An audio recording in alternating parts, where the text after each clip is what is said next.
देखिए अब हमें बताने हैं फ्यूचर कंटीन्यूअस टेंस के इंट्रोगेटिव सेंटेंस। कौन से सेंटेंस? Interrogative sentence.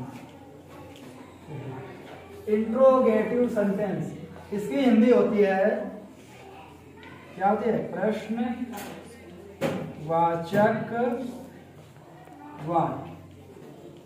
ठीक है, अब समझ लीजिए ये होता क्या है। इंट्रोगेटिव सेंटेंस जो होता है वो प्रश्न पूछने का कार्य करता है। ठीक है, इंट्रोगेटिव सेंटेंस वे सेंटेंसेस होते हैं जो प्रश्न पूछने का कार्य करते हैं। इंट्रोगेटिव सेंटेंस किसका कार्य करते हैं? प्रश्न पूछने का कार्य करते हैं। जैसे और प्रश्न दो प्रकार से पूछा जा सकता है। प्रश्न कितने प्रकार से पूछा जा सकता है?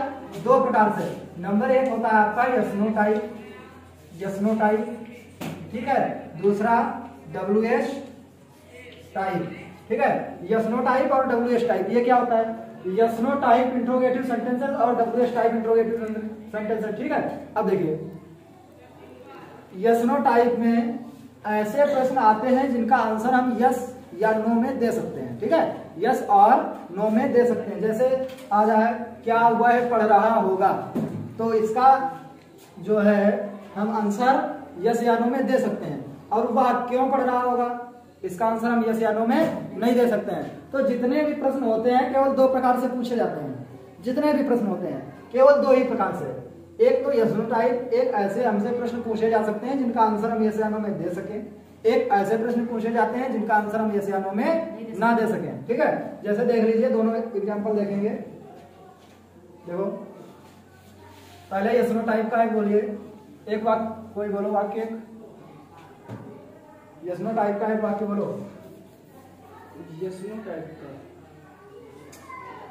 क्या वह पढ़ रहा होगा। ठीक है, ये एक एग्जांपल है। देखो क्या वह पढ़ रहा होगा।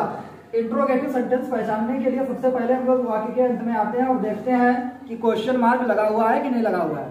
ठीक है, इंट्रोगेटिव सेंटेंस पहचानने का सबसे आसान तरीका यही है कि हम लोग पूरा सेंटेंस देखें और उसके लास्ट में आ जाएं। यदि ये इंट्रोगेटिव मार्क, इसे प्रश्नवाचक चिन्ह बोलते हैं, ये लगा हुआ है तो आपका कौन सा होगा? इंट्रोगेटिव सेंटेंस होगा।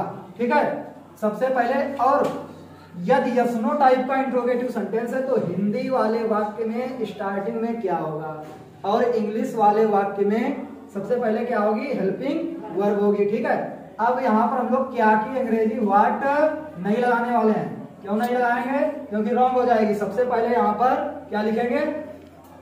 क्या लिखेंगे सबसे पहले? Helping verb. हेल्पिंग वर्ब वह के अनुसार यहाँ पर क्या आएगी? विल। ठीक है, विल, फिर सब्जेक्ट क्या है? ही, फिर बी रीडिंग, बस हो गया। ठीक है, विल ही बी रीडिंग, क्या हुआ है? पढ़ रहा होगा। अब WH टाइप का इंट्रोगेटिव सेंटेंस वो देखेंगे। एक एग्जांपल देख लीजिए, समझ में आ जाएगा। तुम कल कहाँ खेल रहे होगे। तुम कल कहाँ खेल रहे होगे। ठीक है, यही एग्जांपल। अब देखो WH टाइप इंट्रोगेटिव सेंटेंसेस में सेंटेंस के बीच में कब, कहाँ, कैसे, कौन, ऐसे सेंटेंस आ जाते हैं। ठीक है, ऐसे वर्ड आ जाते हैं। अब इन वर्डों की, इन्हें हम इंट्रोगेटिव वर्ड बोलते हैं। इन वर्डों की इंग्लिश सबसे पहले लिखी जाती है। कहाँ की स्पेलिंग क्या होती है? वेयर होती है कि नहीं होती है?